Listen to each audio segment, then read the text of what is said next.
روز اول ہی سے کفار، منکرین اور دشمنان اسلام اس دین حق کے خلاف سازشیں کرتے رہے ہیں اور اسلام کے خلاف اپنی نفرت اور بغض کا اظہار و توہین رسالت کر کے بھی دیتے رہے ہیں، لیکن آقائے دو جہاں کی حرمت و عزت کی پاسداری اللہ تعالیٰ نے خود یقینی بنانے کا وعدہ فرمایا ہے۔ قرآن مجید فرقان حمید کی ایک آیت کا ترجمہ ہے کہ ہم نے آپ کے ذکر کو بلند کر دیا اور 14 صدیاں گزر چکی ہیں۔ تاریخ گواہ ہے کہ جب بھی کوئی ملعون ہمارے پیارے آقا حضرت محمد صلی اللہ علیہ وآلہ وسلم کی شان میں گستاخی کرنے کے لیے اٹھا تو اللہ تعالیٰ نے کوئی نہ کوئی ایسا بطل جلیل ضرور بھیجا کہ جس نے کفار کو واضح پیغام دے دیا کہ ہر سچا مسلمان سب کچھ برداشت کر سکتا ہے مگر اپنے آقا کی شان میں گستاخی کو ہرگز برداشت نہیں کرتا۔ آج تاریخ ایک مرتبہ پھر اپنے آپ کو دہرا رہی ہے۔ فرانس میں دوبارہ سے رسول اللہ صلی اللہ علیہ وآلہ وسلم کی شان میں گستاخی کرنے کی جسارت ہونے والی ہے۔ اس کے خلاف دنیا بھر کے مسلمان سراپا احتجاج تو ضرور ہیں مگر اللہ تعالیٰ بھی اس مذموم حرکت کے ذمہ داران کو ذلیل و رسوا کر رہا ہے۔ جہاں ایک طرف دنیا کے مسلمان فرینچ پروڈکٹس کا بائیکاٹ کر رہے ہیں اور خود فرانسیسی صدر نے مسلمانوں سے یہ اپیل کی کہ وہ ان کی مصنوعات کا بائیکاٹ نہ کریں، تو وہیں دوسری جانب فرانسیسی صدر کی ضلالت کا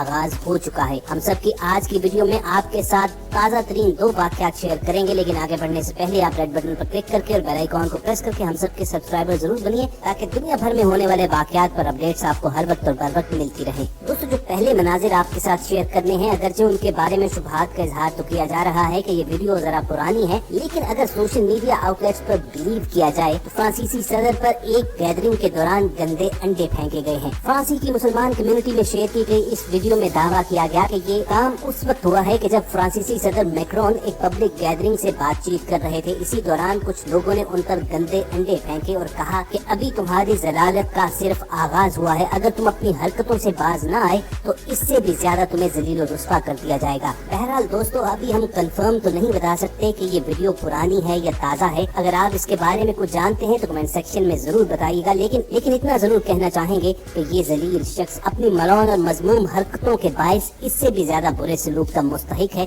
اس پر کوڑا کرکٹ پھینکا جانا چاہیے، اسے اس کی اوقات یاد دلانی چاہیے۔ اس سے قبل بھی اللہ تعالیٰ فرانسیسی صدر میکرون کو اسی طرح دنیا بھر کے سامنے ذلیل و رسوا کر چکا ہے۔ چند ہفتے پہلے کی بات ہے کہ اس نے ایک خطاب کے دوران مسلمانوں کے خلاف ہرزہ سرائی کی۔ اس سے جب سوال کیا گیا کہ مسلمان خواتین کے حجاب پر پابندی کیوں عائد کی جا رہی ہے تو اس نے کہا کہ جس نے بھی فرانس میں رہنا ہے اسے فرانسیسی قوانین کا احترام کرنا ہوگا۔ اگر کوئی اپنے قوانین لاگو کرنا چاہے گا تو اس کے لیے فرانس میں کوئی جگہ نہیں ہے۔ یعنی انڈائریکٹلی مسلمانوں کو یہ باور کروانا چاہا کہ مسلمان یہاں سے نکل جائیں، ان کے لیے فرانس میں جگہ باقی نہیں رہی ہے۔ لیکن چند ہی دن کے بعد اللہ کا کرنا ایسا ہوا کہ افریقی ملک مالی کے ساتھ ایک ایگریمنٹ کے تحت 4 سال سے قید چند فرانسیسیوں کو آزاد کیا گیا، تو اغوا کاروں سے رہائی پانے والے ان فرانسیسیوں کے استقبال کے لیے فرینچ پریزیڈنٹ میکرون بھی ایئرپورٹ پر پہنچ گیا، لیکن اس کے علم میں نہیں تھا کہ اس کے ساتھ ہونے کیا والا ہے۔ اغوا کیے گئے ان لوگوں میں ایک خاتون صوفی پیٹرونن بھی تھی کہ جس نے اپنی قید کے دوران اسلام قبول کر لیا تھا۔ وہ جو ہی جہاز سے باہر نکلی اس نے کہا کہ وہ مسلمان ہو چکی ہے، اس لیے کوئی اجنبی،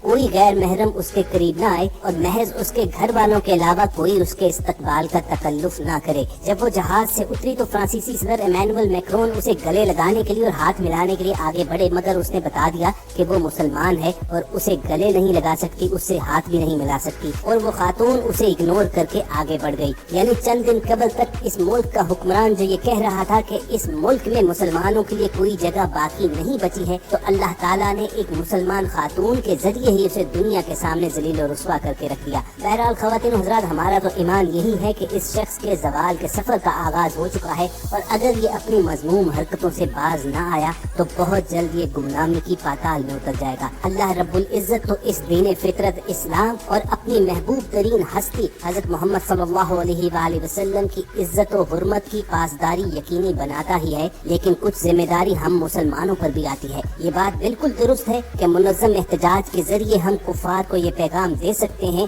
کہ دنیا میں تقریباً 1.5 ارب سے زیادہ مسلمان اپنے آقا کی شان میں گستاخی کو ہرگز برداشت نہیں کر سکیں گے۔ آپ ضرور فرانسیسی پروڈکٹس کا بائیکاٹ بھی کیجیے، انہیں معاشی طور پر بھی نقصان پہنچائیے، لیکن لگتا یوں ہی ہے کہ لاتوں کے بھوت باتوں سے نہیں مانتے ہیں۔ بے حد ضروری ہے کہ انہیں متحد ہو کر ایک زوردار پیغام دیا جائے کہ جس طرح کا پیغام سلطان صلاح الدین ایوبی نے صلیبیوں کو دیا تھا کہ جب ان میں سے ایک جنرل نے رسول اللہ صلی اللہ علیہ وآلہ وسلم کی شان میں گستاخی کی